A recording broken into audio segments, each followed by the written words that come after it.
Sorry, we do have apologies. We have apologies from Councillor Davis, and we've got Councillor Hampton in her place. Thank you. I'm sorry, yes, that's all right. Sorry, thank you. We have a full complement, but you're right. Yeah, you're right.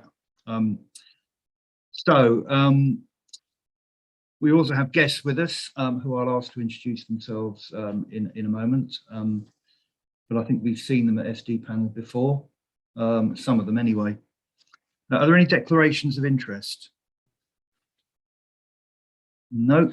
Okay, thank you. The main item and only item today is the East Norwich Stage 1 Master Plan, which is due to go to Cabinet, and we're seeing it before it goes to Cabinet. And it's the first, if you like, tangible product of the East Norwich partnership. So what I'll do first of all, you've seen the report, the Cabinet reports, and everyone's had access to the master plan document.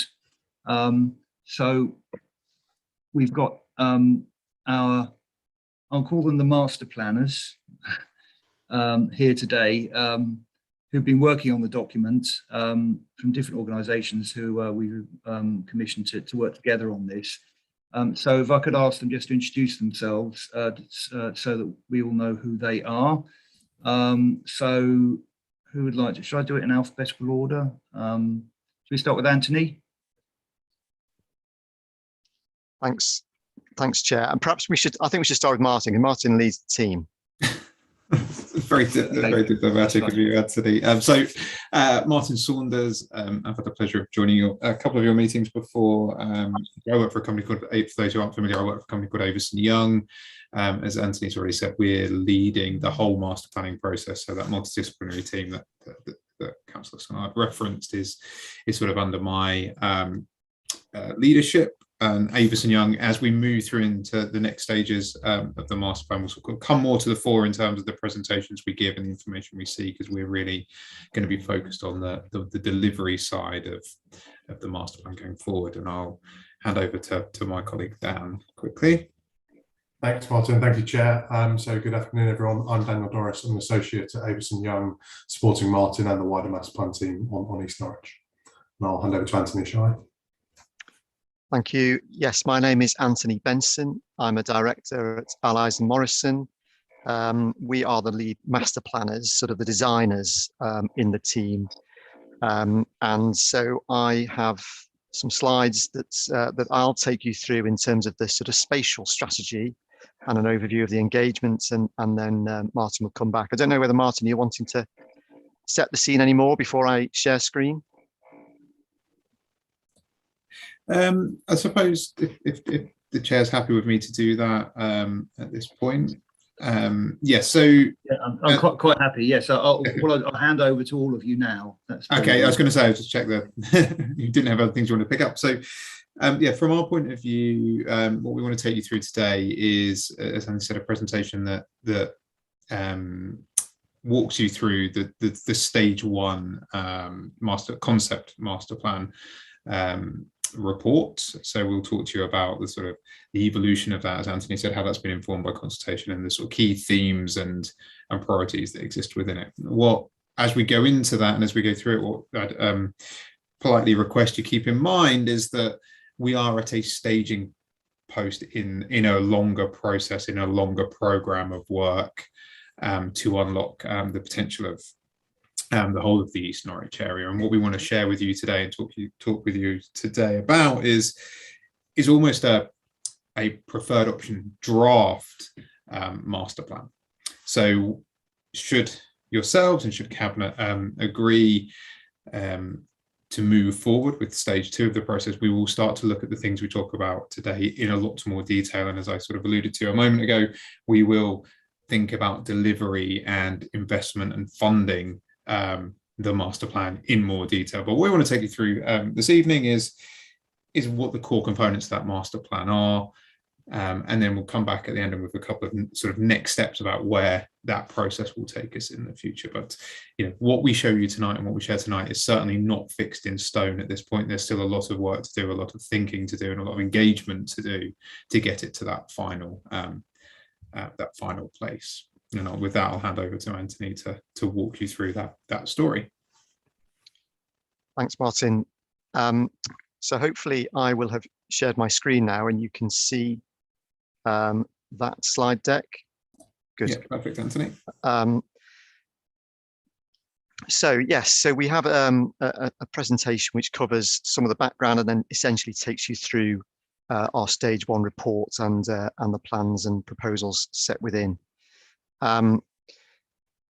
So just by way of introduction, you'll be aware of this, but this is our master plan area. These are the principal sites that we are looking at and considering in terms of the master plan proposals, and this mirrors the site allocation in the emerging Greater Norwich local plan. So there is a site allocation for East Norwich regeneration site. This is that site boundary, and it covers and includes 4 principal opportunity sites. Number 1 is the Carrow Works site, the former Coleman's factory. Number 2, the other side on the east side of the railway line is the Deal Ground site. South of that is the May Gurney site, connected to it in terms of ownership, but not physically connected yet. On the north side of the Wensum is the utilities site, and they are the 4 principal sites that we've been looking at.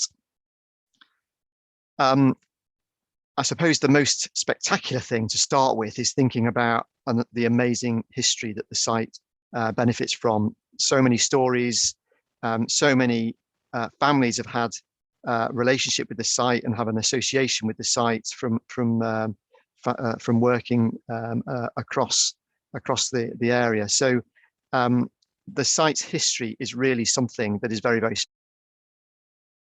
history helps us paint a new picture for the future of the site. So we need to understand the significance of the story of the site, how it evolved, its role, its social and economic role in the city, and then also more tangibly the significance of the actual built assets. That there are lots of heritage assets within the site, and so we need to think carefully about how we can make best use of those assets.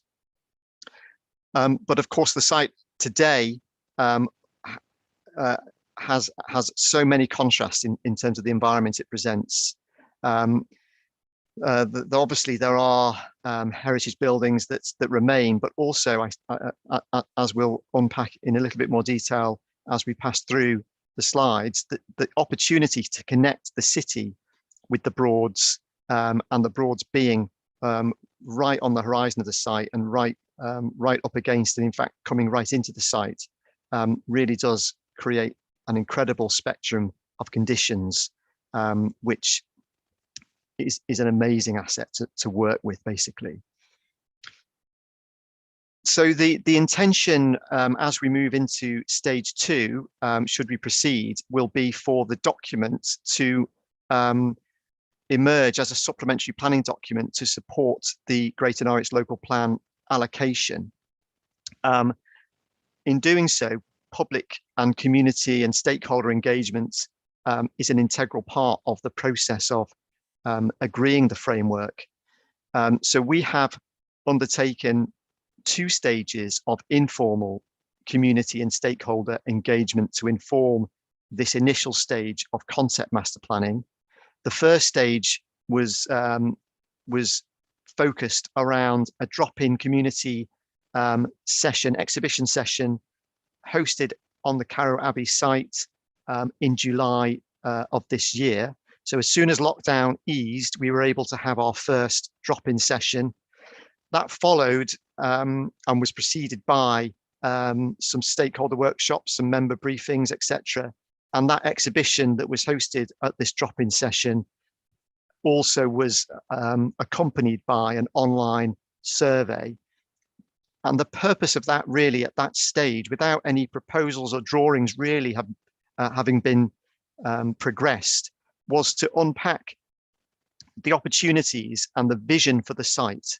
There was already a vision that had been cast that was effectively part of our brief from previous high-level work, and that was unpacked in order to help us understand the priorities and the opportunities that the site presents.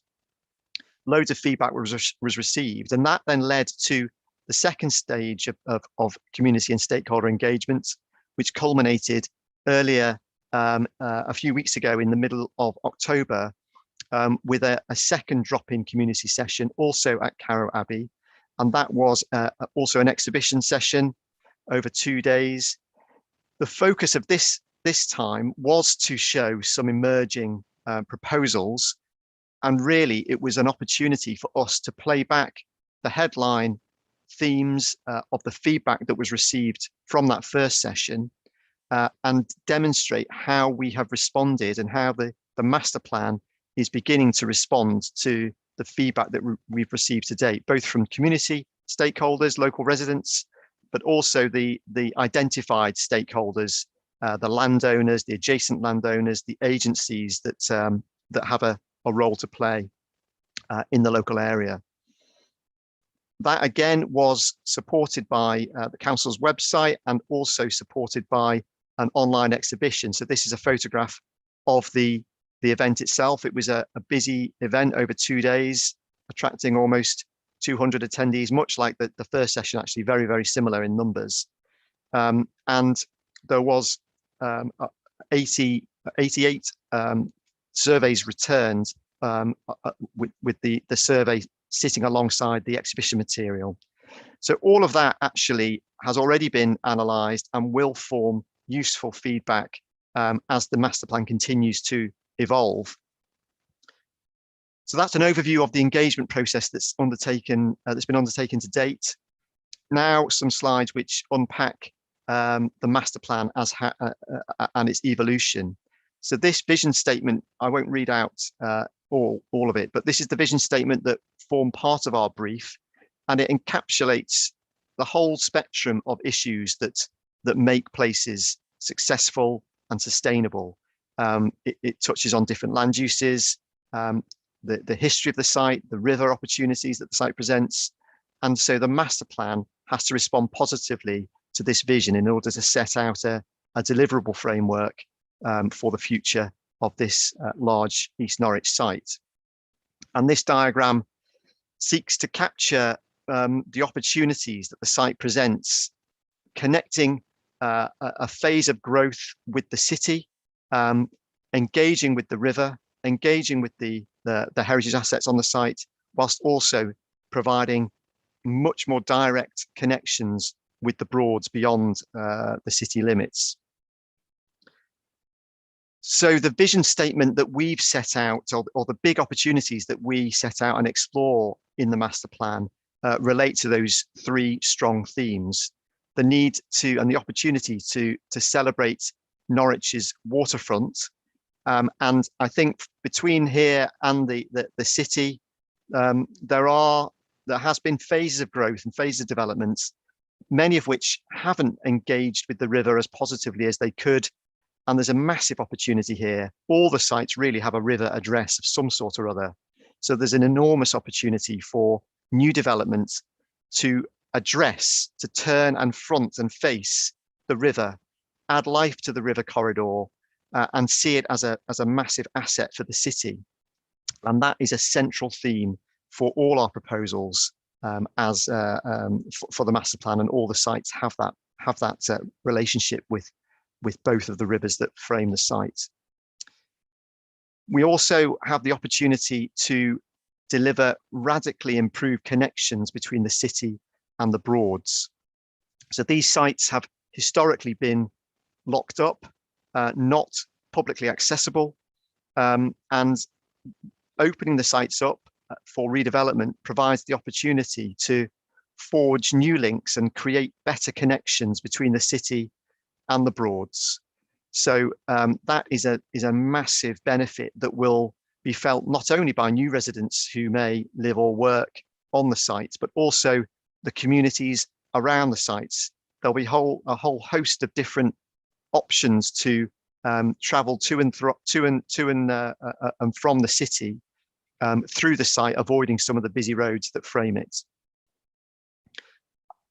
And then the third big opportunity is to capitalise on the amazing historic assets that the site have. So this perhaps isn't the obvious photograph to promote that, given that we have our Grade 1 listed abbey in the heart of the Carrow Works site, sitting in a scheduled ancient monument. But this is the utility site and the 2 power stations that I'm sure some people will remember, sitting incredibly prominently right on the waterfront.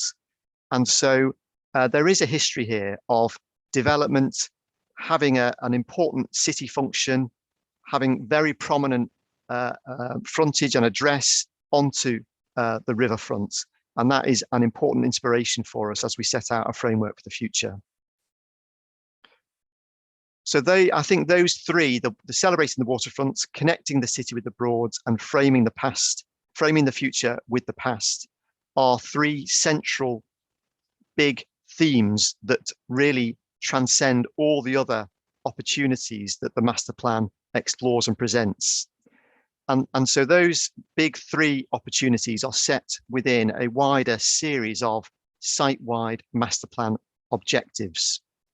And they are to deliver sustainable connections, particularly between the city and the Broads, but also other surrounding communities, to respect the site's heritage and improve its setting, to capitalise on the river frontage, optimising land and promoting diversity. So that's about making the best use of land with dense, compact development, mixed uses, supporting jobs and new homes, respecting nature and delivering flood resilience. Ecology and flood issues are an important consideration in the master plan. It's important to also ensure that the master plan is not a fixed, inflexible blueprint, but is actually a flexible, long-term strategy that will continue to evolve and change and respond to changes in conditions and issues that arise.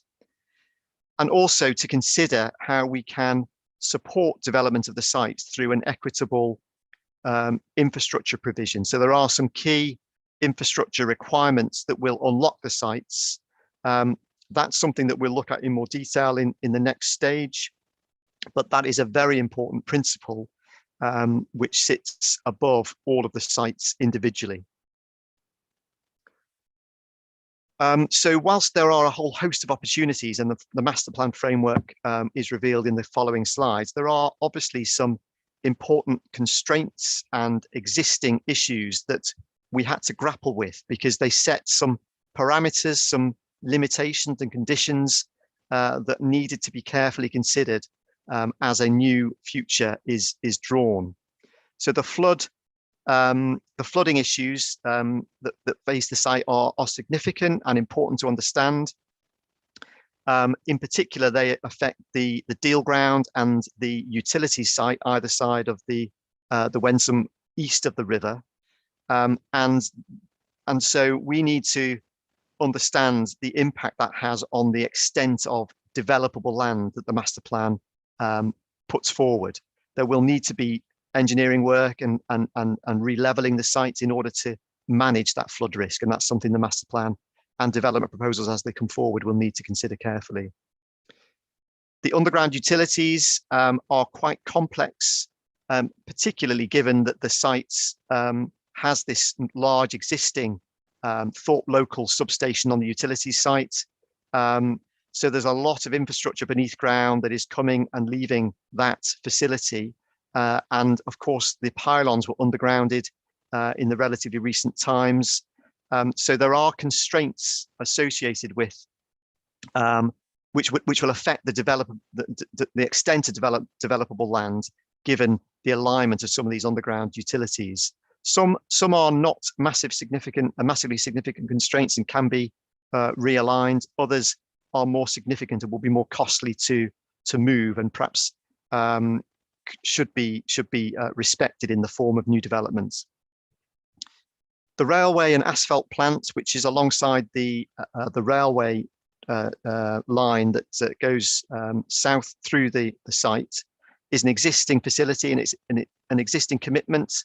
There's a long lease between Network Rail and Tarmac Lafarge, that has a strategic function in supporting the county council's highways maintenance. So that is a facility that's, whilst perhaps not ideally located, given the noise and dust that it generates, it's nevertheless a very important facility, and it's something that we can't ignore. We have to work around in the short to medium term. So it's something that we have not sought to relocate. It's something that we need to accommodate, and of course there will be mitigation measures associated with new development that is in close proximity to it. And then I suppose the final major constraint is just the difficult access issues that the sites have to face. I mean, they're not terribly well connected, particularly the sites east of the railway. The deal ground is not easily accessible and will require bridges between it and the May Gurney site on the south. And the utilities site, again, is not accessible generally. It's not on the highways network. In order to gain access to it, there will need to be a bridge connecting the deal ground to the utilities site. Of course, there are other contextual issues. There is the strategic issue of the Trouse Bridge. So this is the single opening bridge on the mainline railway. And there is a long-term aspiration to twin track that bridge. That would require investment and some additional land set aside the existing bridge alignments, and that's something that the master plan has had to accommodate. And there's also a whole range of issues that no doubt you'll be aware about the openable nature of that bridge and the Act of Parliament protecting access to the Port of Norwich. So lots of issues to work around, but enormous opportunities. And so this is the diagram that we featured in our recent public exhibition. This is the master plan framework, effectively, the development framework. And it shows how each of the sites have this amazing riverfront address, so we can contribute to the life of the river and give life back to the river. We are establishing these new connections. So these green arrows across the plan are new pedestrian and cycling connections that will traverse the whole master plan area and connect up to both the city to the west and the Broad to the east, whilst also accommodating the site's principal heritage assets. So there's a whole host of heritage buildings, listed buildings, and identified designated heritage assets across the Carrow Works site, and there are also some important locally listed buildings along Brackendale axis towards the May Gurney site, in addition to the Bottle Kiln, which is a listed building on the deal ground site. So an amazing collection of important local buildings, and the master plan looks positively at how they could be reused, reinterpreted, and form an important part of the site's future. Then this plan is then that development framework worked up in more detail with development parcels defined in a flexible arrangement that could accommodate a whole host of uses. So this is the master plan framework in a little bit more detail, and then this forms the basis of a scheme that we can measure and test. And we've started that process, and we'll continue to do that process should we progress to stage 2. There's a number of points to mention. We have a number of bridges that will be required to make the sites to bring the sites forward. We have a bridge between May Gurney and Deal Ground. We have a bridge between Deal Ground and Utilities. They are both road bridges. We have a new pedestrian bridge connecting the Whittingham Country Park to the master plan area. And we also have a new footbridge between the Carrow Works site proposed over to Jeffrey Watling Way, which actually is on the alignment of the original Carrow Bridge before the road bridge was later provided. And so then that as our basic framework, then we can set out a whole series of strategies. So an access strategy emerges, and this plan highlights how this key connection, east-west connection between the city and the Broads could be formed. At the moment, there is an opening beneath the railway, just south of the Trouse Bridge. There is an opening that connects the deal ground with the Carrow Works site. And so that opening, whilst limited and constrained at the moment, we are looking to see how that opening could be improved. That will form a really important connection east-west between the park and the city. So that is a piece of essential infrastructure that needs an upgrade. But it is using an existing opening. And that, I think, is a theme that all the major infrastructure moves here try to pick up on. So that is the subject of some further more detailed work that will be progressing shortly. And then similarly, there are the opportunity to create these north-south connections as well between existing communities. So this route from Brackendale and Trouse Millgate right through the deal ground site, and then again making use of existing infrastructure to the north. There is an existing road bridge that connects the utility site to the north side of the railway. And so that would not be in the future, that would not be a road connection, but it does provide, its retention does provide the opportunity to establish a new pedestrian and cycle connection. So east, west and north, south connections are very important. The master plan framework also then has a series of spaces between key buildings, nodes, junctions where key routes converge, and that then forms the basis of this public realm framework, a chain of spaces that will connect key moments up and will host. Some of them are hard and formal, some of them are less formal and more landscape led. There are two marinas proposed in the master plan framework, which will be again subject to further testing. That involves one larger boating marina on the utility site, just to the east of the substation, and also a smaller leisure marina between the existing and proposed new bridges across the Wensum. So they will have a job, an important role in supporting a range of different uses and generating, supporting the visitor economy with new moorings, new river-based activities and attractions.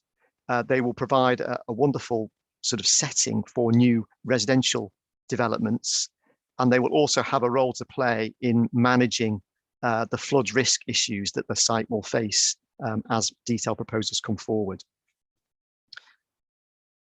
Those formal harder spaces, that public realm framework, will also then tie into the landscape strategy.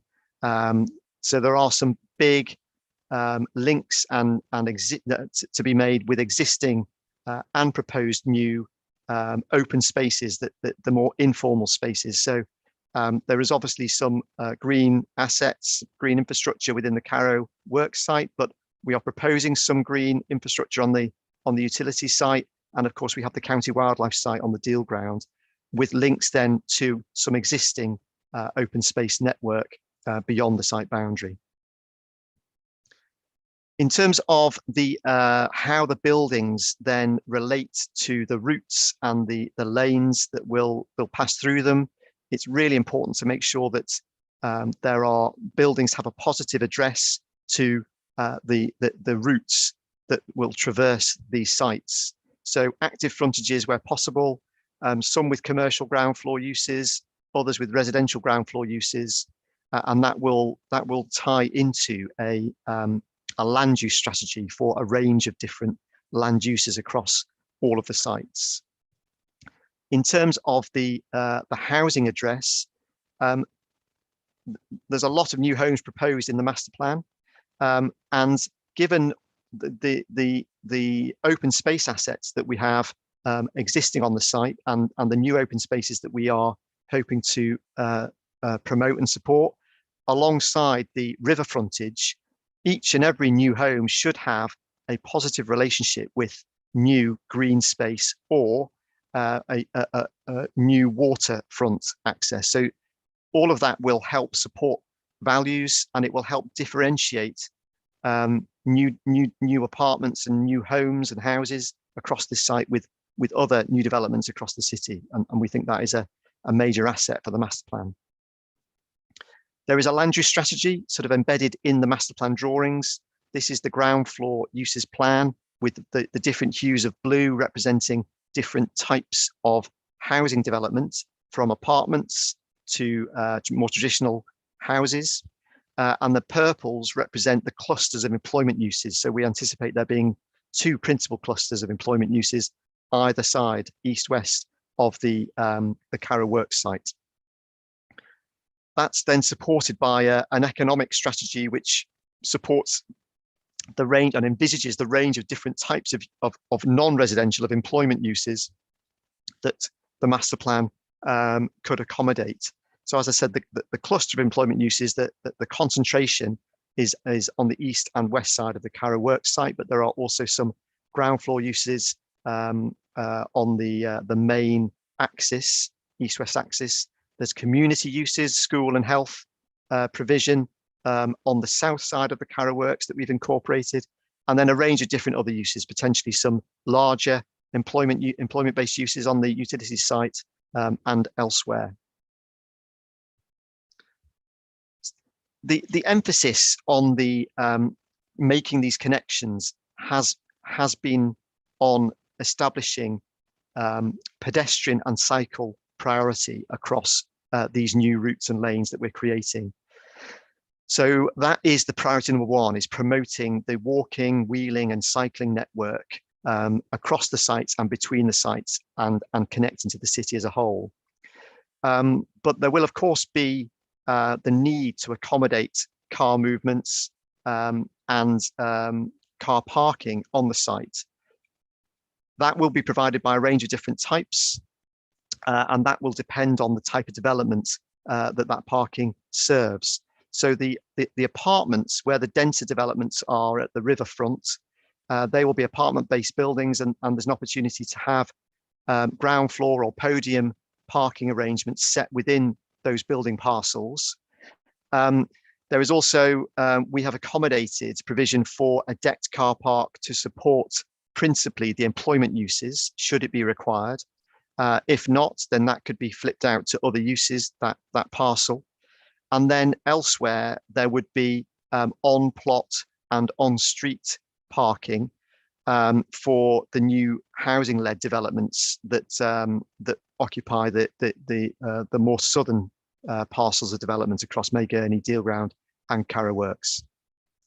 But that has to be set in the context of this need to promote the priority routes being given over to walking, wheeling and cycling.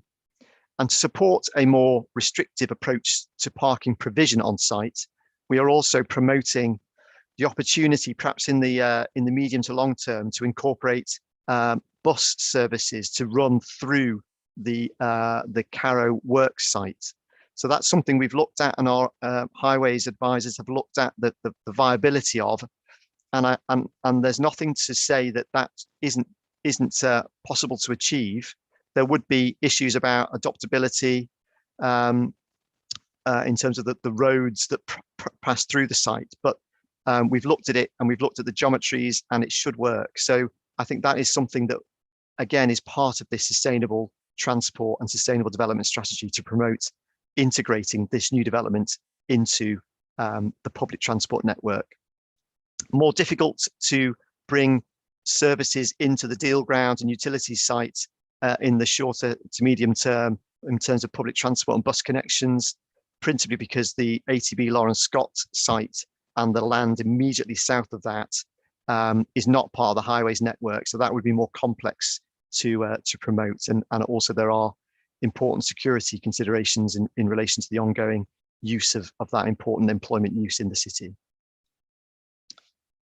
In terms of heights and densities, generally speaking, it's a contextual approach. It's an approach that that promotes building heights that respect the grain and scale of development that characterize this area. So there are obviously some fairly high density riverside apartments, and the existing buildings on the site itself, particularly near Carrow Bridge, are significant brick warehouse buildings themselves. So that's the cue that we've taken, that sort of scale of development. So denser on the riverfront, giving out to a more domestic scale of development, and a more housing-based form of development elsewhere. And we've got some views to share on that in a second. Infrastructure is critical. So this is a sort of menu of the infrastructure that we feel on a site-wide basis should form the basis of what is required to support the development of these sites. And it ranges from improving the underpass, delivery of the new bridges, supporting e-car charging and car sharing, bike hiring and bike charging facilities, flood mitigation strategies. There's a whole host of infrastructure requirements, new two-form of entry primary school that we've accommodated within the master plan on the Carrow Works site, all of which will have a role to play in supporting the comprehensive development of all the sites as they come forward. Just a little more focus on the school site. So we've identified the need for a two-form of entry primary school on site, and that would be accompanied by the need to support off-site provision for enhanced secondary school spaces. And the master plan is flexible. We've looked at 4 different scenarios of where the primary school on site could be provided. It would be an urban form of school. It would be smaller than the sort of national standards. And that's something I think that is inevitable in this urban setting. But again, it just shows the importance of having a flexible framework in place. So a final few slides before we just show you some of the visions and the views. But this is a series of slides which just show how the constraints, that the really important principal constraints of the site, how the master plan has had to respond to some of these really principal constraints. So this is a map that shows in the flood data that we've been provided by the Environment Agency, areas of flood zone 3B, which is the functional floodplain, where there is no residential development, no development is considered inappropriate. So there will need to be some reprofiling of the sites, but you can see where those pressure points are. It's really where the bridges are going to need to be incorporated to connect the sites together. This is the utilities plan overlaid over the master plan. You can see where we feel we've needed to respect existing alignments of some of the more important underground utilities, and where they are movable, where we can anticipate them being realigned with the new road layout that will be provided. Heritage assets. So these are identified existing buildings that we think have got heritage merit. Not all of them are listed or locally listed, but we think they do all have a future role to play in adding character and contributing to the character of the future of these sites. So they've all been incorporated into the strategy, and so you can see in pink there how those buildings have been woven into the master plan framework. That's a final view of the 3D model that we've built, which shows building heights in a bit more context, but perhaps no one really looks at sites from the sky at this angle. So we always think it's important to do some street level views to show you what areas might look and feel like. So that master plan framework has, we think, sets up a range of different character areas, quite contrasting really, given the range of different environments that the site benefits from at the moment. So there are 4 different character areas that we've cast. Waterside East, Carrow Works, the villages, as we call it, and Waterside North. So just taking those quickly in turn. So starting with Waterside East, this will be an urban extension of the city, really capitalizing on these big, robust brick warehouse character that exists on the Carrow Works site. So reusing some existing buildings and knitting new buildings of a similar scale right on the waterfront, between which there will be routes to the waterfront where the public realm can engage in waterfront activities. So brick-based. The street that will run east-west across the north of the Carrow Works site, we anticipate being primarily a street for people. It could be restricted and traffic managed so that cars don't use it during the day, although we do promote this as a potential bus route, and that's something that will require a bit more work to look into the feasibility of that. But again, it's an urban environment with street trees, focus on public realm, and new buildings sitting comfortably next to refurbished existing buildings.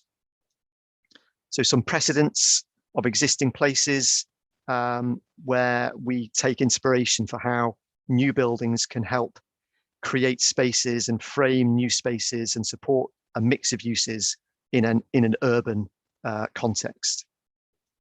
The Carrow Works site to the south is centred on the Abbey and the Abbey grounds, and the two principal listed buildings, the Carrow Abbey itself and Carrow House, that the City Council now owns.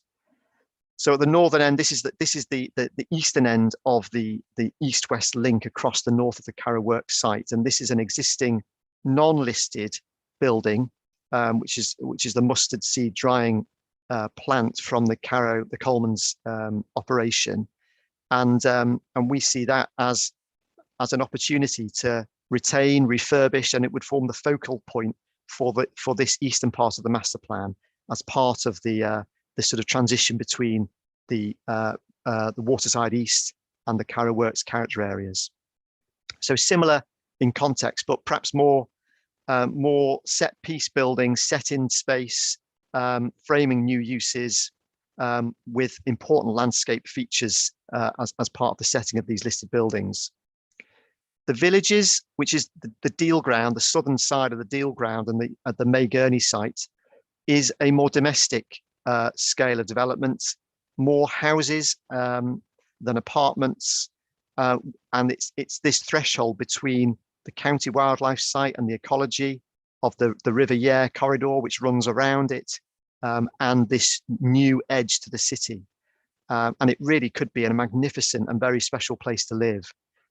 Obviously, it's important to design things sensitively, that there's important ecology here, but an amazing prospect and an amazing place to live potentially.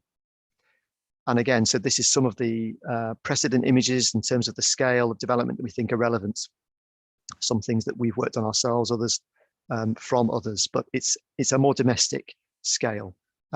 Streets for people, not dominated by cars, but carefully incorporating parking where required. And then finally, Waterside North, which is the east side of the utility site, so centered around our new boating marina. And this is a view of that marina.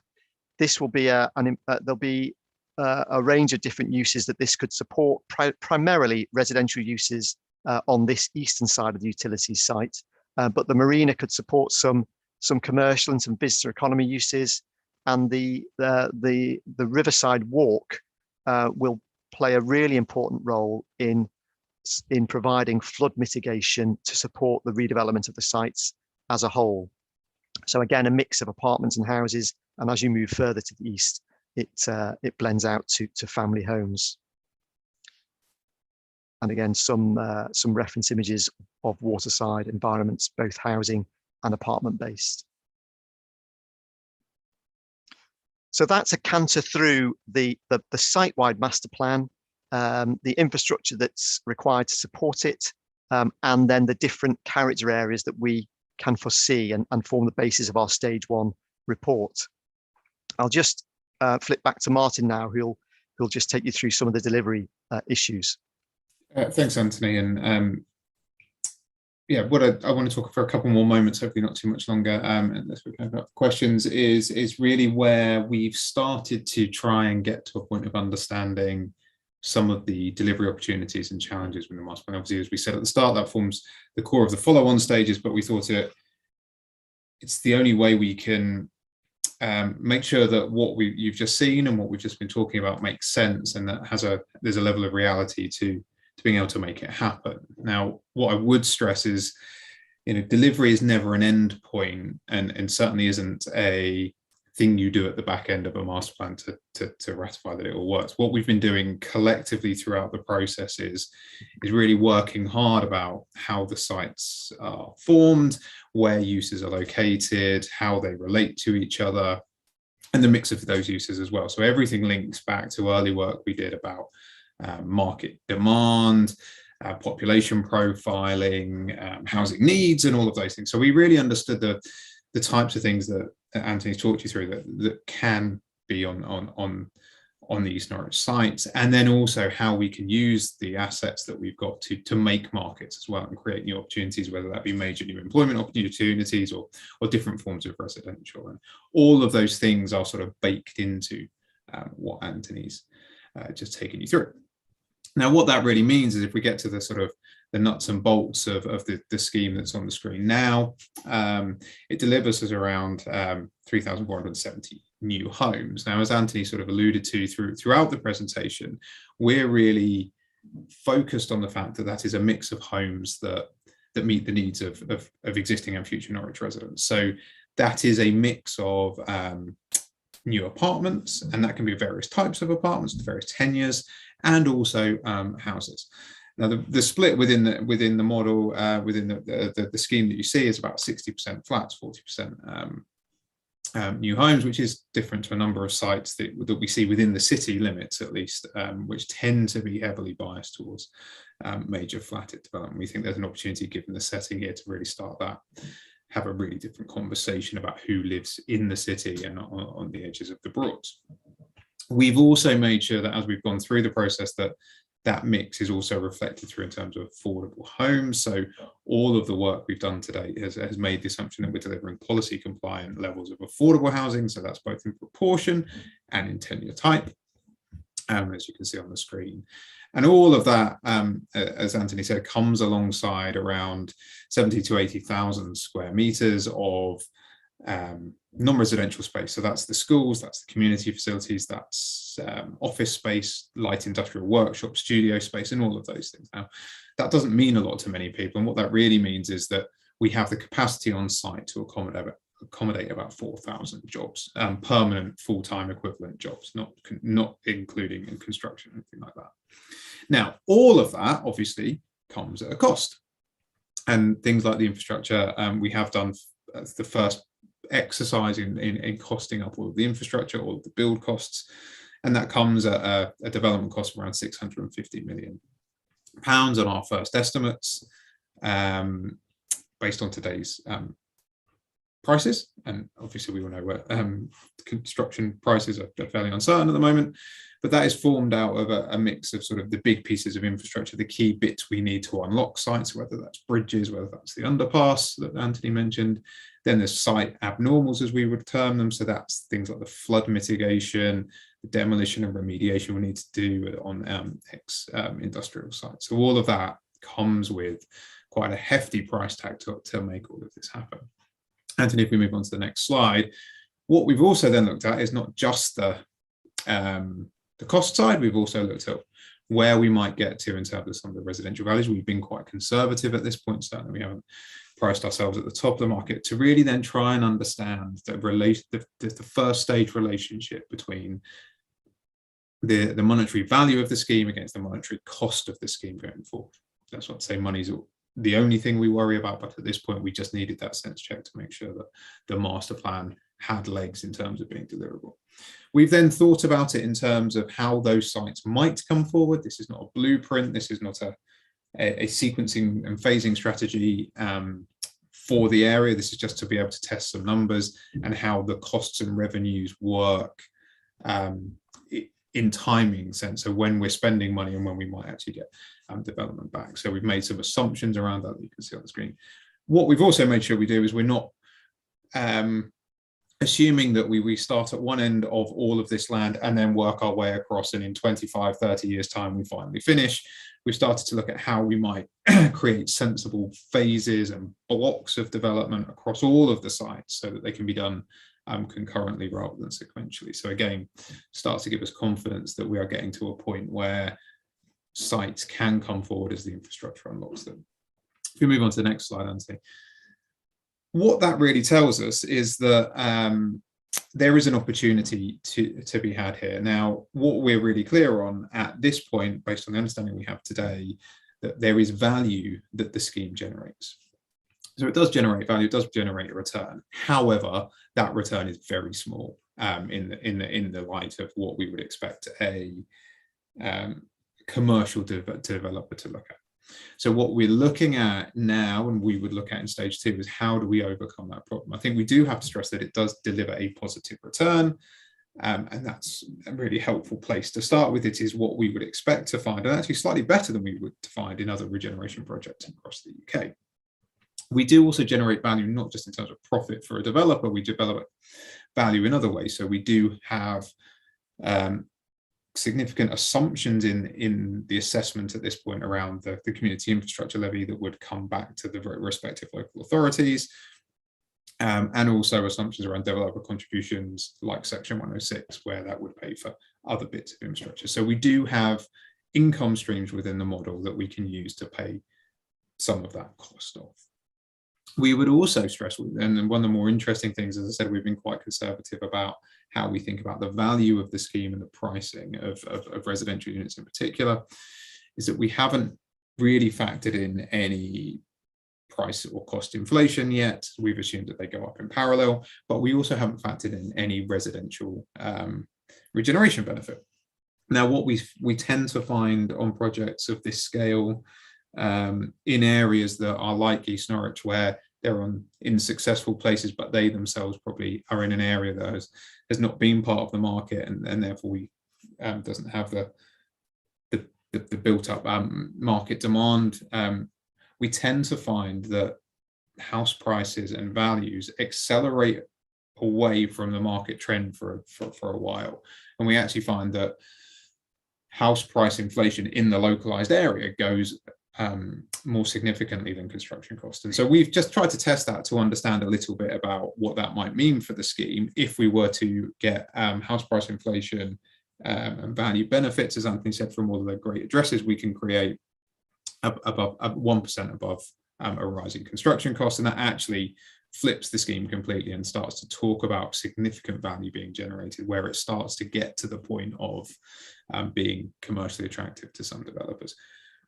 What is clear from all of that analysis, though, is that in stage 2, we need to work quite hard to understand how the relationship between when we're spending money, when there is cost in the model, and when we generate value. What we see throughout the process we've tested is that there are significant upfront costs, and that takes a long time to then get that value back. So where I talk about deliverability rather than viability is that may wash its face in time, but there's a lot of money to be spent up front that actually would put off a lot of developers and a lot of private only backed approaches to development. So we are now starting to embark on a process of how we build the business case, how we think about the business case for potential public intervention, whether that's through a future government scheme such as the Housing Infrastructure Fund that I know Norwich bid 2 was successful before, the HIF funding, whether that's components of the scheme start to get funded through things like Levelling Up Fund or local growth funds, town deals, future town deals, and all of those things we can think about. But at this point, we know that that is a conversation that has to be embarked on to be able to unlock all of the benefits that we talk about, not just the housing, but the jobs, the environmental benefits, the sustainability benefits, so on and so forth. So, Anthony, if we just go to the last slide. So as I said right at the start, we are at a point in time of a much longer process. You've just seen the master plan at its concept stage, the infrastructure needs and the viability check. that we've just talked you through. Where we would go next, if we move into stage 2, is to take that into 2 parallel work streams. One around translating it into planning policy guidance to sit underneath the new local plan, and then the second to move it through that more detailed delivery and sequencing testing, so we can get the financial side of this right and start to build the business case for intervention and investment in the future.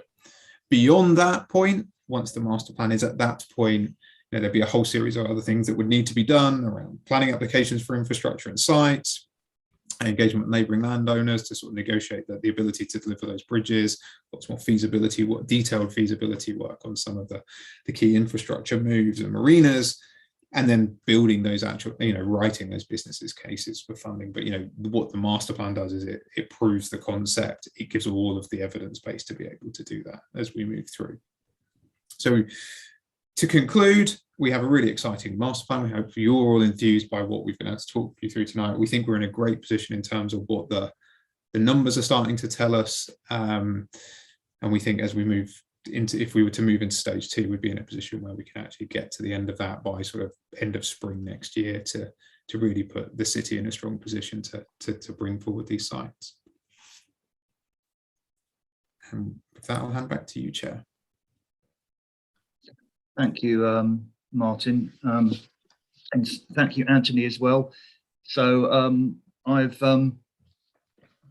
enjoyed that presentation twice now, and just to say that thank you. It was very clear, very comprehensive, and presenting some complex issues extremely well. So I'm sure that will have been helpful to members of this committee as it was to the partnership when we saw it recently. I'm quite excited by where we've got to and the opportunities that we have, and by the concept that we managed to achieve, bringing together all of the issues and concerns and principles of the City Council, but also of stakeholders and local people who've contributed to the process. And I think you brought it all together extremely well. So we're in a good place, I think, but we're not underestimating the challenges ahead, and they are significant.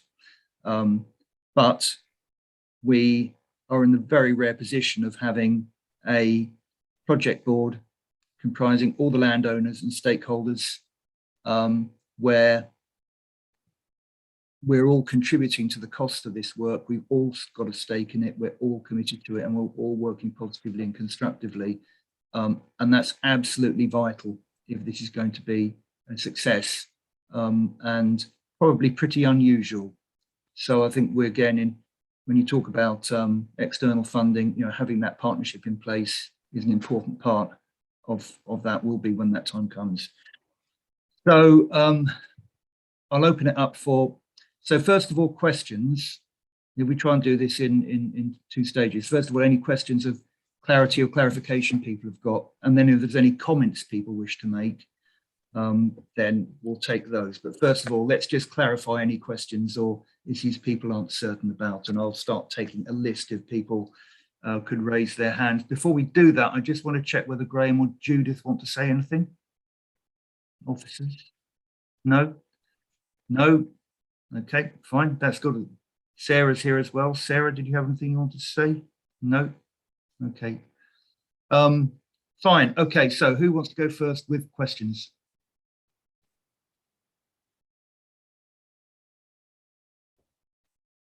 Denise. And then Leslie. Okay, off you go, Denise. You're on mute at the moment, though.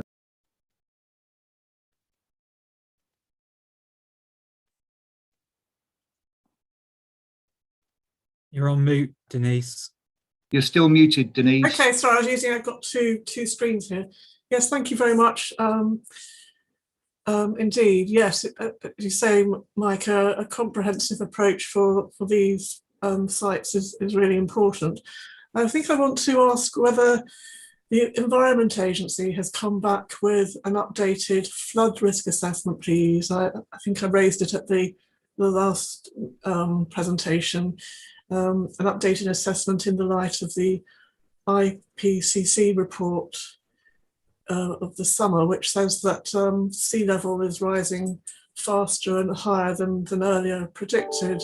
And obviously, if we go, if warming goes above 1.5 degrees, then we're really in uncharted territory.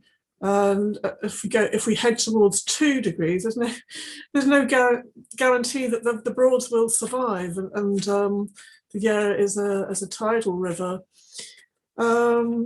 And yes, so I wanted to ask that, please, because it strikes me that it's all very contingent on the flood risk, amongst other matters. Thanks, Denise. Good question. Who would like to respond to that? I'm happy Martin? to, Chair. So the short answer is there isn't an updated set of modelling from the Environment Agency on the back of that report at the moment.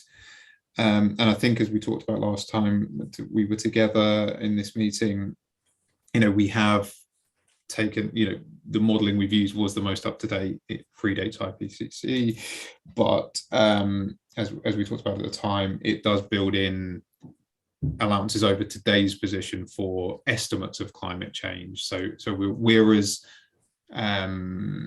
resilient as we can be based on all of the information that's available today. We are in the process of agreeing a scope to do a bit more flood modelling work based on what Anthony has taken you through today. So that hopefully will come through in time with a bit of additional funding from Homes England to really then look at some of the detail of the mitigation strategy and the modelling approach to that. So we will know more, but at present there isn't any more base data than we used when we presented to you last time.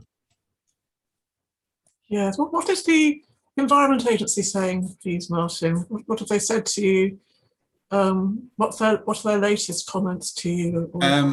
We are actually still waiting for comments from them from where we're at, and that forms part of, as I said, that process we're now about to embark on with them around the sort of more detailed modelling approach to flooding. So at this point, we haven't actually had any sort of comments from them on what you've seen today. And to be fair, we haven't shared what you've seen today much further than the partnership and yourselves at this point, because it's got to go through its sign-off processes. Okay, thank you. Okay. Thanks, Denise. So I'm looking along the top line, and people are there in the order in which they put their hands up. So in that case, it's Rachel, then Leslie, then Judith, then Kate. Thank you. Can you hear me okay? I've had problems with my IT recently. I can hear you very well. Good. Could you just clarify for me, you mentioned the Coleman mustard seed building is unlisted but will be retained. There's quite a few old buildings that residents are asking about. They're not quite clear whether they're listed or not. In particular, the old pumping station in Trouse Millgate. Have you got any idea of if they're not listed, which will be staying and which won't be?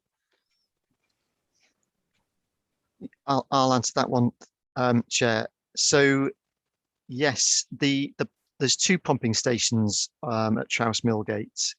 They're both locally listed buildings, and they're both retained in the master plan proposals. So, we're not the developers. We are doing this in your name to set out a framework to help manage change as more detailed proposals come forward. And I think it's important that in doing so, that we seek to demonstrate how a development framework that's deliverable can work around and embrace the existing built assets that the site benefits from. So that's the approach we've taken. We've retained all locally listed or listed buildings in the master plan framework, and there are additional existing buildings that aren't identified as heritage assets that we think can add value to the overall scheme. So that the mustard seed is one of those which is neither locally listed, or actually even falls within the conservation area. It's completely outside. The pumping station building is locally listed and falls within the Trouse Millgate Conservation Area and has been incorporated into the master plan framework. So we are showing its retention, and that is part of the strategy. Chair, can I just add to that briefly? Because as in parallel with the work that Avis and Young and Allies and Morrison have been doing on the master plan, we took Historic England as well as Homes England around the site earlier in the year, and there was a couple of outcomes from that exercise. One of them was Historic England recognised that many of their listing entries across the site were considerably out of date. So in parallel with the master planning exercise that's going on, Historic England are actually reviewing both the detail and the extent of the listing for currently listed properties across the area, but also whether there is any buildings on the site that now meet the criteria for listing that had previously been omitted from it. And so that process is going on effectively in parallel. We'd expect to have an idea around about Christmas time whether any additional buildings will be formally added to the statutory list. And before the master plan is completed, we'd expect that information to be in. So what is identified as a heritage asset at this stage in the master plan process may theoretically change before it is finalised. But we've used the sort of money within the master plan budget to effectively commission that. So we're all coming from the same and up-to-date hymn sheet about what are the heritage assets and what are their importance by the time it comes to make final decisions on the matter. That's helpful clarification, Graham. Thank you. Okay, Leslie. Thank you. My question relates to flooding as well. I'm quite surprised to see so much housing on the deal ground and utilities sites, which are very prone to flooding.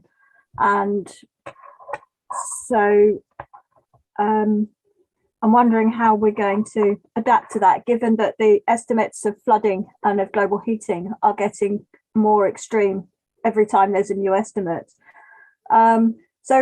Related to that as well, even on the Carrow Road site, which I think is kind of relatively safe from flooding, there's a lot of concrete, and I just wondered if that's kind of porous or flood resilient, or how we're going to manage that to absorb and hold water rather than just displacing it onto the lower areas. Fine, who's going to respond to that? Is that Martin? I can give it a. I'll perhaps Anthony. kick off. Yeah, I'll kick off, Chair. I mean, it's a massive issue. There's absolutely no question about it.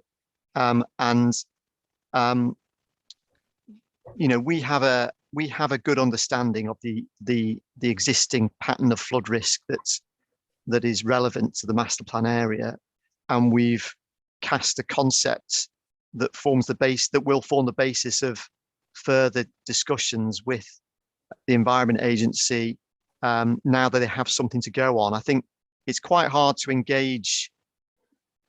That they want something to look at, so you need really a concept or a proposal in order to have a tangible, meaningful sort of dialogue with them.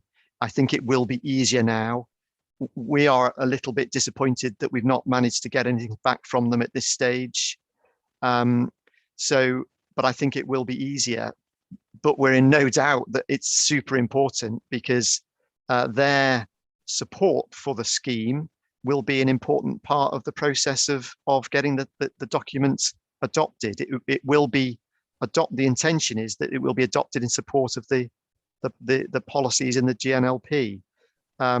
So they are a statutory consultee to that process. So we're not in any doubt about the significance of the issue.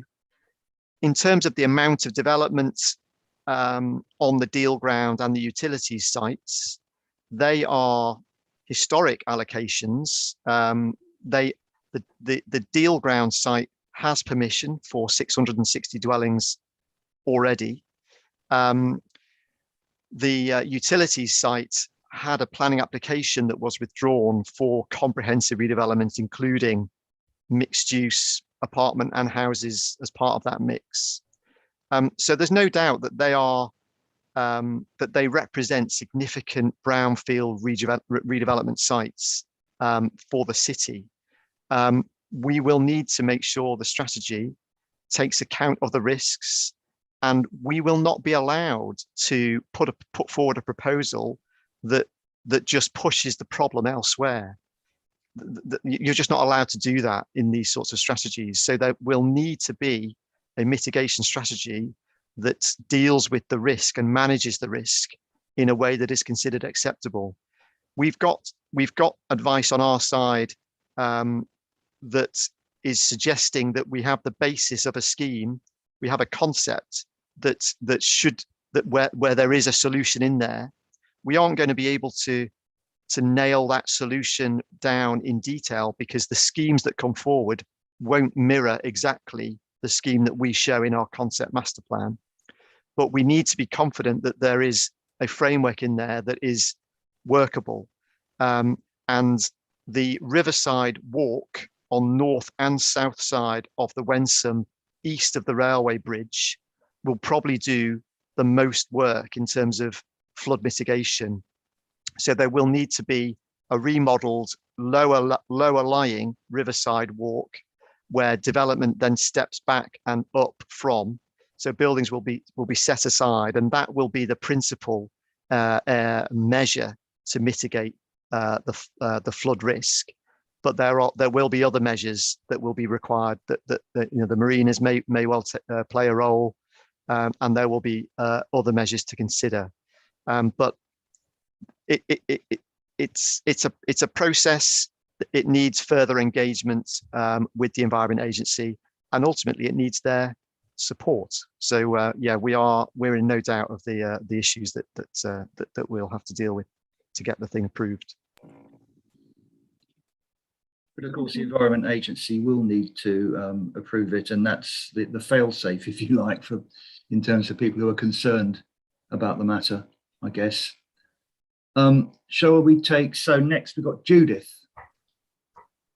Yes, thank you very much for that presentation. It really was thorough, an hour long, and it is a site I know because I've walked it on a couple of occasions about 15 years ago, when I think there was lots of piecemeal development coming, coming forward. And obviously, this is a far more holistic and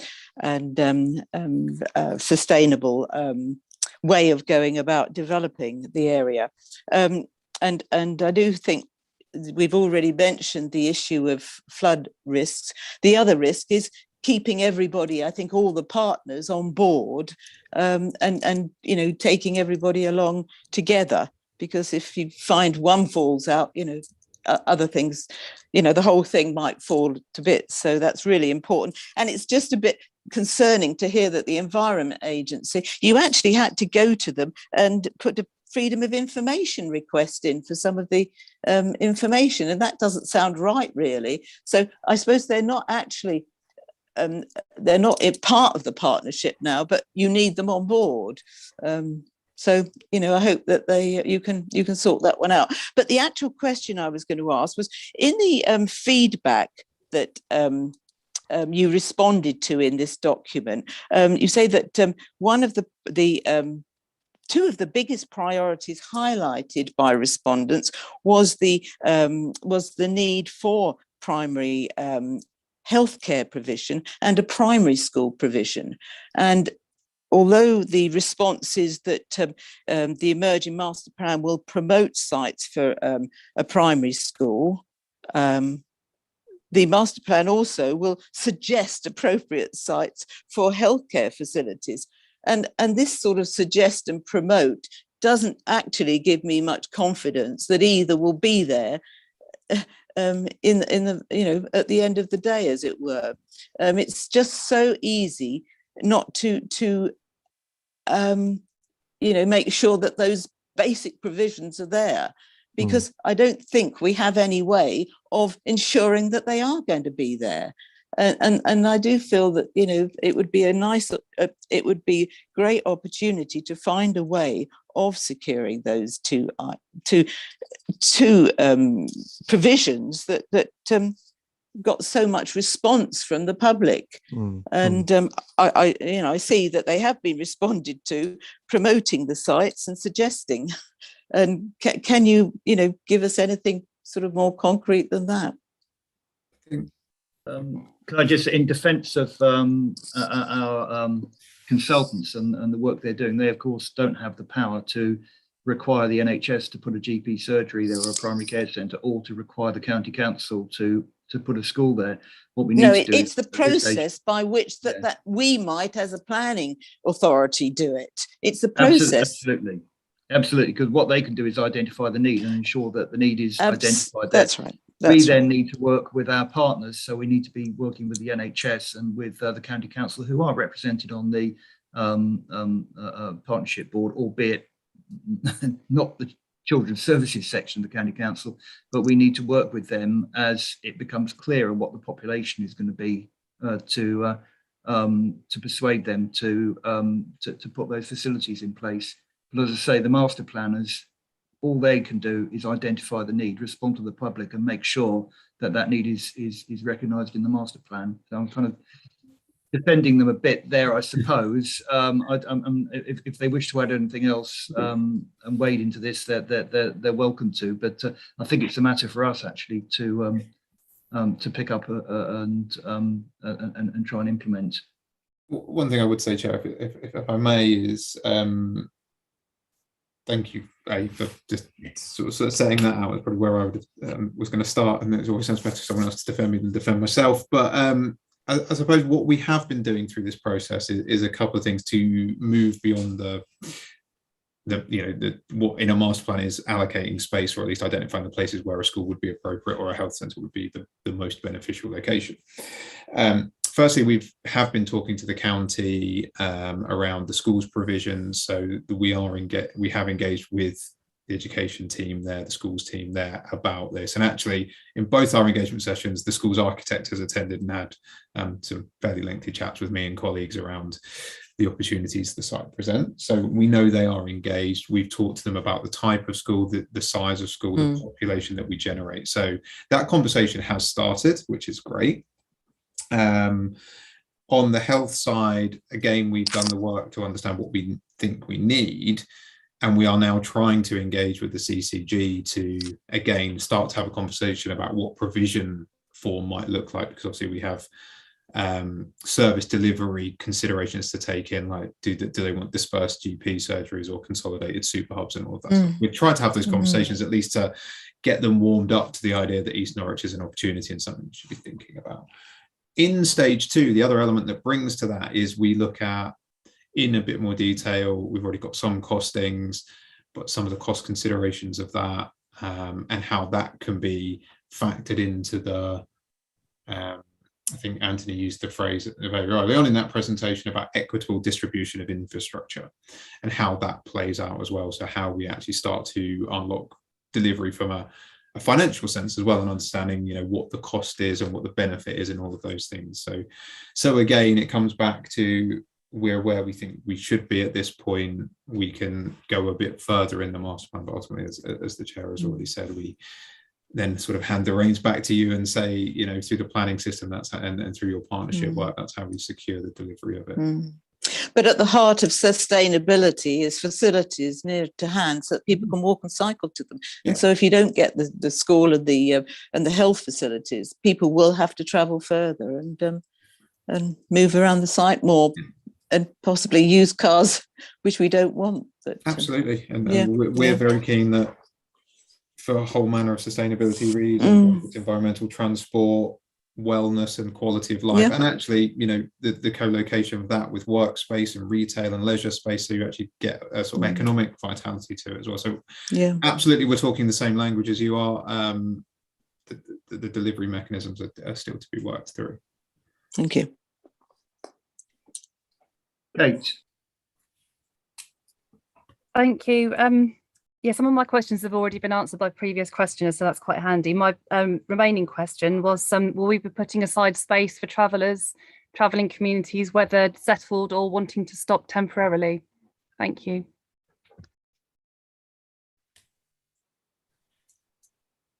I'll answer that. Sorry, I've still got my mic switched on. We haven't, as you've seen through today, there hasn't been a specific allocation is the wrong word because that has planning connotations, but there hasn't been a specific focus on that within the plan to date, and it certainly hasn't come up through the work we've been doing around need of types of accommodation to be accommodated. So at the moment, it doesn't sit within the master plan, but obviously something we can discuss with your officers as we move through. Perhaps. My understanding, yeah, go on, Greg, because my understanding is there's a whole separate process for that, isn't there, Greg? Yeah, perhaps. I mean, I think that's the point. We've recognised, and members may recall from some of the reports we took through Cabinet and SD panel earlier in the year about the Greater Norwich local plan, that we've got a deficiency in terms of the provision for gypsies and travellers, and there's a separate exercise going on to try and identify readily deliverable sites to meet what is a readily identifiable need. That's still work in progress effectively, that we're expecting the results from later in the year. What I would say about that is I think the criteria that they're using to identify those sites wouldn't essentially suggest that East Norwich was the best or most appropriate place for that form of accommodation, either for a sort of longer term residential dwellings or temporary stopping places. Thank you. Thanks, Graham. That's a very helpful clarification. Marion? Thank you, Chair. First of all, apologies for having to go and answer the phone. I've got a problem with a resident. And I may have missed this, but have we got anywhere that there could be a local shop or an area like that can be hired out for the residents, somewhere to meet and have something like that? Because it seems that you'd have to go off to go onto those places. It doesn't seem to be somewhere where you could have meetings, and I'm sorry if I missed it. Thank you. Okay, yeah, I think you missed it actually, but who would like to just to answer that? Yeah, I will, and obviously, yeah, absolutely, all of those things are built in. There's a whole mix of non-residential spaces within the plan that include retail, office space, leisure space, so whether that's physical leisure, sort of entertainment venues, and provision for community space as well. Now, one of the things that, you know, how that again comes back to a conversation we're just having about delivery and whether that's linked to school provision and multi-use spaces there to be determined, but absolutely we have built in thinking and capacity for all of those things to happen. Yes, I wonder whether or not, because that was referenced very clearly in the presentation, I don't know whether or not we can share the presentation with members of the committee afterwards, and is that possible or something we can do? Yeah, certainly. I mean, if the officers, well, we've shared it with officers, so I think it's possible to share. I believe, Amina's the presentation will be available to view on the council's YouTube channel if anybody's interested in just seeing the. I don't think that's necessarily a blockbuster in terms of its viewing figures, but it'll be available for anybody who wishes to come back and look at it. We could also probably just post the presentation separately on the East Norwich webpage as well for anybody, because it's out there in the public domain. There's nothing confidential about any of it. Yeah, we've just broadcast it, haven't we? It'll probably get broadcast again at Cabinet. So that's fine. So if there's anything anyone's missed, or for example, Marion, if there's a particular point in the meeting you missed and you want to go back and look at that, then you'll be able to do that. and if people, it was an hour presentation, very comprehensive, very, very clear and informative. But then if members want to go back over it again afterwards to refresh their minds or just clarify any points, I'm sure that would be very helpful, Graham. Okay. So I've got Leslie. Is there anybody who's not asked a question yet who would like to? So, sorry, we'll come back to you. Sorry, was I on mute? We can hear you. Okay, so just is there anybody who's not asked a question yet? Okay, so Leslie, your second bite at the apple. Thank you. I just wanted to ask about residential moorings. We're looking at travellers. I seem to remember a few years ago we started to set up a register for people who wanted to self-build, so that we had some evidence of how much demand there was, and wondered if we might do the same for residential boat dwellers when we're planning our marinas. Have you still got your boat, Leslie? I have, but I don't live on it. Oh, that's all right. No, I know you don't. But you are an expert in the field. So who would like to answer that? Or perhaps, I mean, just to, I mean, the Broads Authority are on the partnership. So they have overseen, you know, the presentations that have been taken, that they've been taken through during the process. They are very keen to promote the opportunities to provide more residential moorings. They're really excited about the prospect of this being this becoming a much more important gateway to the Broads and the city, depending on which way you're looking. So we want to do whatever we can to promote the opportunity to add life and activity and positive engagement with the river. And I think residential moorings are an important part of that.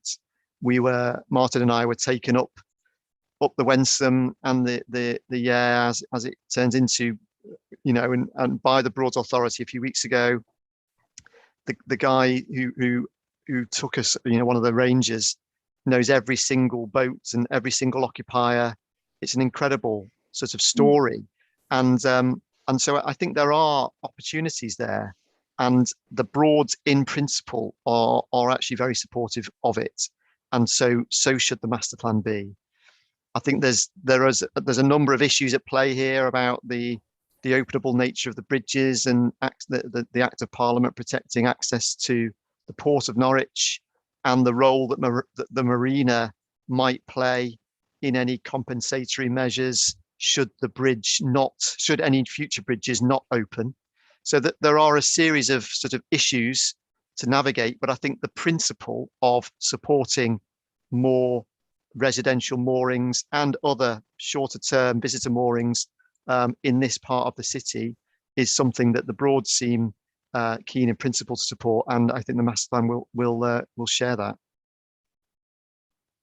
Thank you. I hope so. Great. So shall we move on now to, are there any comments members would like to make, and would we like to make any comments to Cabinet when they consider the draft master plan and the report, which obviously you've all seen? Is there anything we'd like to say? Denise?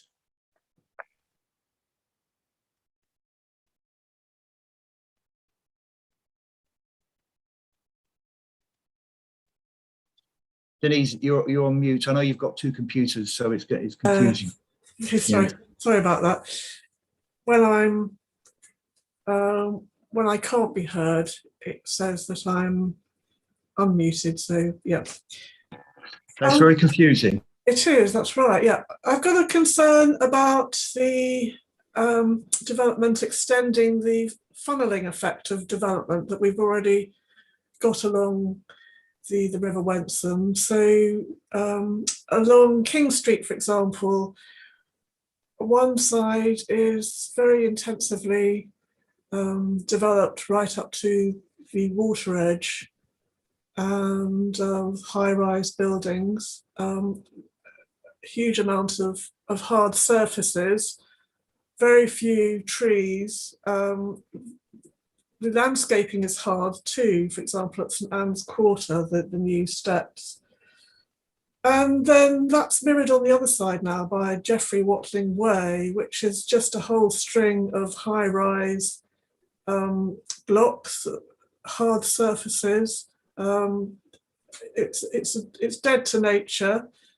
There are some lollipop trees along the riverside, but it looks to me that the Carrow Works area is going to mirror the Geoffrey Watling Way in terms of height and density and proximity to the river and lack of landscaping, extent of hard surfaces. And I'm concerned for lots of different reasons. One is obviously the visual quality as you move down the river. Secondly is the flooding and where does the water go? There's car parking at the ground level, but there's also an awful lot of densely built up area where the water can't sit. Impact on, well, no provision, no space for nature conservation whatsoever. And also the extent of hard surfaces will just increase the heating of the city. So that's going to extend really further down the river now. And I'd like to see, with the Carrow Works residential development, I'd like to see development there built with green walls and green roofs, which I would like to have seen along Geoffrey Watling Way, but that hasn't happened. My second concern is transport. So Geoffrey Watling Way has a bus exit, but commercial operators don't run there at all. There are hundreds of people living along Geoffrey Watling Way and no bus services. So if commercial services are going to be encouraged to, say, service the Carrow Works, but they don't actually go there, then obviously that's going to increase car use, which is going to put all sorts of pressures on the surrounding road network, including County Hall roundabout. And I'm pleased to see that there's a proposal in the master plan to try to redesign the roundabout and to make it less intrusive. I would obviously like to see just less traffic, road traffic around the whole road network, and certainly as the consultants here are trying to do, to try to minimise car use. So those are some of my concerns. Thank you. Thank you, Denise. So, right, so, and effectively something about wanting softer landscaping and green walls. I don't know whether that's something that you would include at a conceptual stage like this. We'll find out from the consultants whether that comes later. I think it's probably something we would all agree with. And then the issue around bus services and whether or not the private operators will service the area as we would wish and meet what we regard as the need. And I guess that's quite a difficult question, isn't it? But would Martin, would you, or Anthony, would you like to respond on those points? Yeah, thanks, Chair. I think we understand your concerns about the hard urban nature of the Carrow Works site. I mean, that is really the existing character of that area, and it's a harder environment even than Geoffrey Watling Way in many ways. The buildings are hard up against the water. They had a functional relationship with the water. That is an urban character, part of which falls within the character, the conservation area.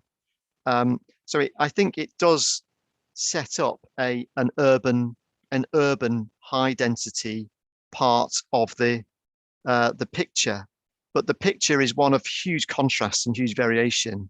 You know, the master plan area extends south to incorporate the Abbey and its grounds, and east to incorporate the county wildlife site, and of course the Broads come right into the site. So there is a massive opportunity to create and support a whole range of different types of open space, public realm, soft and hard landscaping. All proposals will need to ensure that they are appropriate in themselves in terms of the flood risks they present. But I think we have reflected a more urban character of the northern part of the Carrow Works site, actually, and we see that as an asset of one of the range of conditions the site presents, and we think there's a positive part of the spectrum of environments that we can support and promote. So yes, it is urban. It will have a direct relationship with the water side. I think the towpath and the riverside walk east of the railway bridge will have to do a lot of work in terms of flood mitigation and landscaping. So I think there will be a big job for the towpath, or the riverside walk, whatever it ends up being called. I think that will do an enormous amount of work, and therefore will have to be a naturalized environment. But on the south side of the water in the Carrow Works site, west of the bridge, it is a more urban picture, and I think that is just a function of what the area is at the moment, and that does play a role in dictating what it will become in the future. On the bus services point, I suppose I should just put a health warning on the bus service proposition. It's something that we are very keen on. We would like to promote it. We think that there's no physical reason why it shouldn't be promoted, but that is short of saying that it will happen, because the bus operators themselves will need to agree. And there's a fair amount of discussion with those stakeholders to bring that one forward. But I think at this stage, it's actually very important to flag the important role that public transport is going to have to play to support an enormous population and employment population increase in this part of the city. And so that principle is really all we're trying to bed in at the moment, as we try to support active travel arrangements, walking, wheeling and cycling. In order for us to do that with credibility, we will also need to be supported by improved public transport services. But the decision-making process of changing routes, introducing new routes, that has its own process that will take some time to pan out. But I think it's really important that we promote the principle at this stage. And I think it's important, if I could just add to that, that we are at the conceptual stage, the in principle stage, and the hard work of making it all happen. Well, we've got to have the second iteration of the master plan, which will be much more detailed. But then the detail of how we make it all happen is something that comes later. But we have to get the principles, the aspirations, and the concept right at this stage. Because if we don't include stuff in the master plan at this stage, it's not there and it ain't going to happen. So I think that's really, really important just to reinforce. And of course, it's the same for any large development that we have to go through this process. Judith, did you have a comment? Yeah, following on from the discussion about public transport, I mean, what would encourage bus authorities to put on services would be if they knew that there was less car ownership on the sites. And we haven't heard much about that, but of course that is the detail. But if some areas were car free, less parking per dwelling and more car clubs, it would certainly help the demand for public transport. And I mean, they can do it. I mean, they serve a 10-minute service going to the university because they know there are thousands of students without cars. Well, if you knew there were 4,000 homes in this East Norwich development, and perhaps, you know, half of them didn't have cars because they haven't got where to put them, you know, that may be a sort of trigger. But I do feel that we've got to sort of, if we're making any comment to the cabinet, you know, it must be about these things like having the basics there to make it a sustainable community. And it's definitely about public transport. It's definitely about having schools, delivering the schools, and it's definitely about having the health facilities there, and a greener environment, more trees. So I'd definitely like to see those aspects in the recommendation to the cabinet. Okay, so thanks for that, and that's all very helpful, because I think what I'm hearing is that in terms of, in principle, what is in the master plan, everything's there that we would want to be there. However, there are some areas where we'd like particular attention going forward.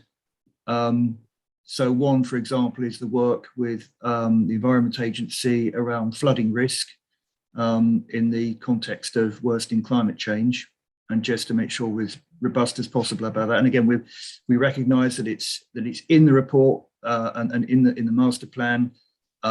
We recognise the work that's been done already to in the proposed layout, the indicative layout, if you like, of the site, to take account of flood risk, but that we want to make sure that that's kept high on the agenda, and that we want to see the Environment Agency engaging in a timely way with us, please. And then I think also we would want to welcome the fact that basic community infrastructure like schools, health facilities and public transport are recognised in the master plan. But of course, the master plan can't guarantee that they will actually be in place when the time comes, when we get down to the practicalities. So we want to flag up the importance, the vital importance of making sure that those facilities are indeed delivered as part of any development when it takes place. Is that kind of a summary of what we're saying? Yeah, Julia's nodding her head, no one's shaking their head. So does that kind of capture it? Denise? Yes, thank you very much, Mike, for summarising. Can I just flag up two more transport things, please? One to say, I'm sure it's nothing to do with the consultants, but it's a disappointment to see, not to see use made of the Trouse Rail Halt, reopening of the Trouse Rail Halt. And secondly, just to flag up a concern that any road bridges which link the different sites, the deal ground and utility site across the river, that they are designed in such a way, and the roads through those sites are designed in such a way not to attract through traffic between County Hall, King Street area and over to Thorpe Hamlet, because that would be really appalling. So the road needs to be 20 miles per hour and designed to discourage through traffic and rat running. I think that needs to be part of the master plan and concept at this stage.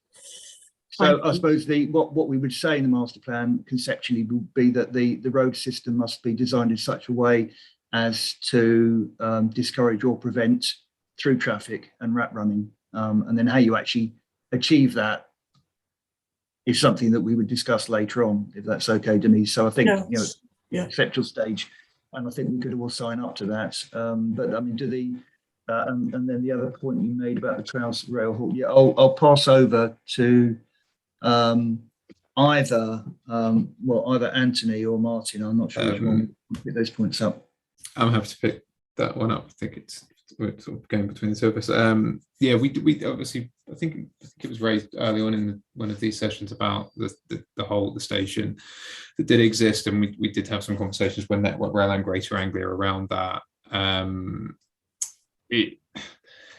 It's a sort of interesting combination of too close to Norwich mainline station, the main Norwich station, to make it viable from a passenger point of view, and also not having such a quantum of development and people living by that station to make it a passenger service, and it would affect the reliability and timings of sort of those sort of more London and commuter services, etc. and so forth. So there was a very strong view came back from those parties that it wasn't going to be a viable proposition, although we did look at it, of course.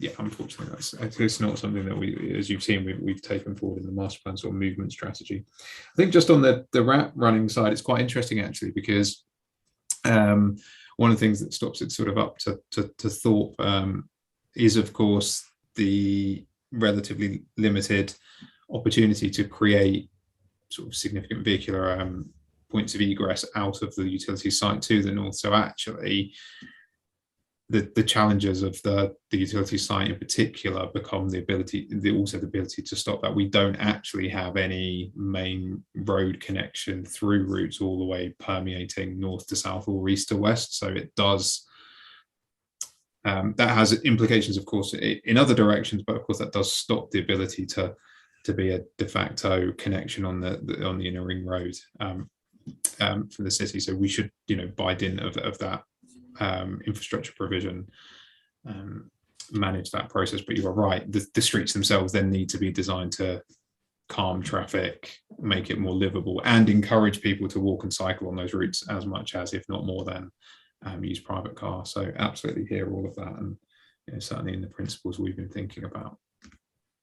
Okay, I think we can find a form of words to capture that. And of course, the Trails Rail Hall, I mean, that would be a matter for Network Rail, wouldn't it? They made their views known. I don't know whether there could be, I mean, I don't want to dive into detail because it's not what we're here to do, but there might be some other use that building could be put to. I don't know if that's something. I'm not sure where that sits in the great scheme of things in terms of the uses you're looking for different buildings and which buildings you're going to preserve and which you would replace, but there might be some other appropriate use for it. It's a locally listed building, Chair, and it's retained in the master plan framework, and it's attributed non-employment, non-residential uses in the concept. So we'd support its retention and reuse. It's right hard up against the railway line, so it's not a particularly pleasant place to live. But I think if employment uses could make that viable, then I think that would be a good use for it. Okay, fine, or even the railway tavern, who knows? Marion. Yeah, listening to all this, I came down to Norwich 35 years ago, and I'd put a deposit on a flat in Media City and the Salford Manchester docks. I'd have been a millionaire now if I'd have stayed up there, but that is a bigger area. But this is exactly what we're doing here. They did it from the docks, and I suggest we all have a day trip up to Manchester to have a look at it. You're nodding your head. You obviously know what I'm talking about. So, and it is fantastic. So if you can do something like that, it will be brilliant for this city. You just want to jolly up to Manchester, don't you? Yeah, there's no one I know that lives there anymore. No, I'll take you out. I'll take you out for a night in the village, right?